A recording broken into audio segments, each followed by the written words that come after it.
So today I'm going to be stripping down the engine. I've already started by pulling off the battery loom, which runs to the alternator and to the starter motor and then right down to the gearbox. So that's out of the way. Unfortunately broke a knock sensor on the way out, so I'll have to replace that. And also while we were pulling the motor out, one of the chains flicked back and broke the throttle position sensor. So two sensors that I'll need to replace, which isn't too bad. Could have been a lot worse, could have been better, but we'll get two replacement sensors for those before it all goes back together. Having a bit of a look, I'm missing two exhaust studs, so I'll find two studs before it all goes back together and get those back in, just in those two holes there where they're both missing from. So get some nuts and studs for those, put those back together. I already have a few bits and pieces ordered and here, so I've got rocker cover gaskets here, I've got an exhaust manifold gasket, an air filter and a radiator cap.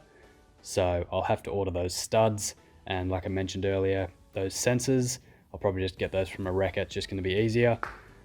So I'll get those parts and put all of that back in, but today I'm just going to strip it back. So pull off the rocker cover, inspect the engine, see how it actually looks. Like I mentioned a couple of videos ago, it has been compression tested and it did have good figures. So we'll just have a look and see how the engine's really been maintained over the past kind of 15-20 years, and see how it looks underneath. Hopefully it looks nice and tidy and we can fix it all up, put some gaskets in and it'll run. So starting off nice and simple, just to open up a bit more space, I'm going to pull off all these brackets on the side. So this is actually an RB25DE Neo engine. So it does have a Neo cover, which I don't have, the old owner has. So it does have all these brackets here. So I'll pull those off and out of the way, just so it's easier to pull the rocker cover up and it just clears up a bit more space so I can see what we're working with.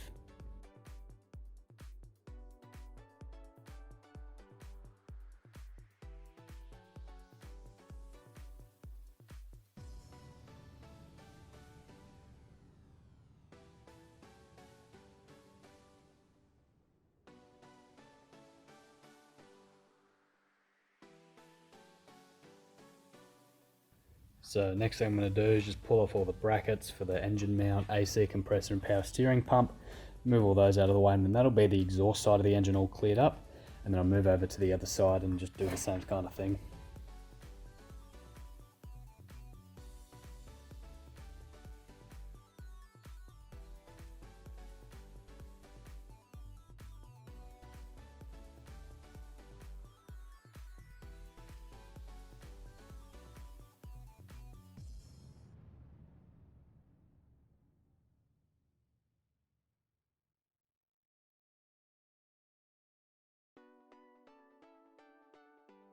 So with all those brackets out of the way, it's really opened up the exhaust side of the engine just so we can have a much better view. And there's a lot of excess oil that's just been sitting over the past 15-20 years that's probably never been cleaned off. So we're going to take the opportunity while it's out, clean it all up, potentially paint some pieces, probably just paint the brackets black, maybe paint the valve covers. But yeah, we're just going to keep going. We'll pull some belts off the front and take off the timing cover just so we can have a look at the timing belt. So we'll pull all of that out of the way, have a quick look, see if it needs a belt, and we'll go from there. So next thing I'm going to do is pull the belt off for the alternator. I'll pull the other two belts off as the engine was coming out. So it's quite straightforward to get the alternator belt out. So you just want to loosen the bolt on the back of the slide bracket just so it can slide. And then from there you just loosen off the slide. You just want to get a plastic mallet.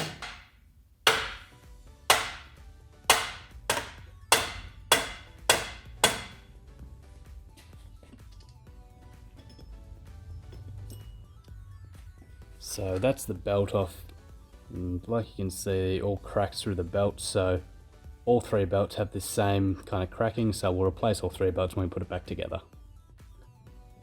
Now I'm going to pull off the timing cover. So looks like this is just an adjustable cam gear or something. So I'm just going to pull that off and out of the way.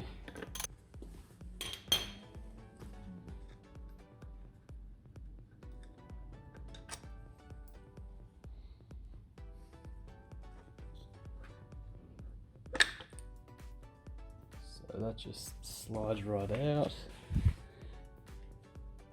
Looks like it's just got a locator on the end which slides into that cam. So to pull the top section of the timing cover off, there was 5 bolts you had to take off after you pull off that adjustable cam gear. And I'll just circle those on the screen so you can see exactly where they are. So once you've taken out those 5 bolts, the cover just pulls up and out of the way. And then it reveals your timing belt and cams. So yeah, this timing belt looks quite new. It was only recently done, no stretch marks, no wear. So we'll keep this timing belt, we won't worry about changing it. But it looks like in good condition, so we'll keep that on, put the covers back on, and that just saves us one little thing. One thing I will do is change up the actual seal on the timing cover. As you can see, that's all worn out. Just over time, it's just worn. So we'll replace that, give the covers a good clean up and pop those back on. So one thing I want to do before this engine goes back in the car is actually paint the valve covers. So there's a little bit of corrosion on the cover as it is, but I just think it'd look a lot nicer being another colour. I'm not sure what colour yet. I've put a poll on my Instagram to try and figure out what colour I should go for. But it may be orange or purple. The engine bay of the car is already purple, so not 100% sure yet, but I'll see what you guys think on that. Next thing I'm going to do is pull off this intake manifold and get that out of the way so I can access those valve covers. And then I'll pull the covers off and have a look underneath and see how well this thing's actually been serviced. So all the bolts for the intake manifold are all tucked up the back there. So I'll knock all those off and this will just come off as one whole piece. And I'll have to disconnect a few vacuum lines and coolant hoses. Always a good tip, just make sure you take photos of where the vacuum lines go, especially on these older engines when it's harder to find vacuum line pictures. Just take a few photos and make sure you have them backed up somewhere, so if you do lose them you can always find them again, because that's one of those things you want to get perfect.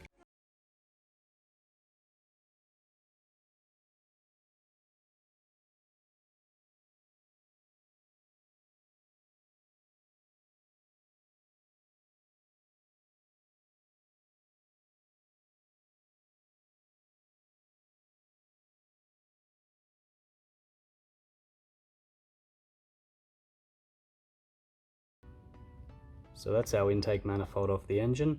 Luckily it was quite a straightforward process. So it all came off as mostly one piece, and there was a few hoses we had to disconnect that you can see just hanging around there. The intake manifold gasket was in alright condition as well, so we should be able to reuse that. Apart from that, it came off quite easy. It's probably one of the easier ones that I've taken off, but that's exposed our valve covers, so we'll pop those off and see what it all looks like underneath. So first thing I'm going to do is disconnect that hose that connects the 2 valve covers, and that'll expose the coil pack cover in between the 2 valve covers there. Just a few Allen key bolts to pull that out of the way, and then there's just 12mm bolts along the sides of the valve covers, and they'll both pull off. That'll expose our camshafts completely, and then we can have a look and see what sort of condition they're in, how often this thing's been serviced, how often the oil's been changed, all that kind of stuff.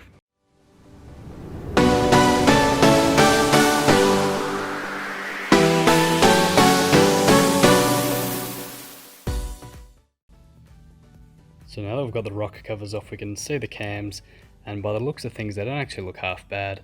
There's a little bit of oil staining, but there's nothing significant, so it's had a good history in terms of servicing. It's had its oil changed quite regularly. Nice and golden kind of colour. A few places where it's stained, but it does look like it's in quite good condition. Obviously it's got split fire coil packs, and the spark plugs are in a good nick as well. They were recently changed. Overall, this engine's actually quite healthy. Everything looks like it's in good working order. All the maintenance has been done throughout its life. So the next kind of step that I'll be doing is cleaning up the actual block itself and all the components. I want to make it look half decent. Obviously it's not going to be a show car, but I like to have them looking, at least a little bit presentable, just for the fact that the engine bay's already been painted, the exterior is going to be painted. Just want to make the car look half alright, and that will kind of just complete it. I'll give everything a good clean up a few of the brackets that I've pulled off, and I will be painting the rocker covers as well. Not sure of the colour yet, but leaning in the direction of orange with the black coil pack cover. So that'll look good once it's all done, in my opinion. The exterior of the car at the moment is going to be orange, so we'll have an orange and purple kind of paint job, which go nicely together, so hopefully it all looks alright. There's a little bit more work to be done with this car before I can get rid of it. Things like power steering systems, AC, fuel systems, all of that kind of stuff will need to be transferred into the other shell. Obviously the ABS lines and unit, that will have to come across as well.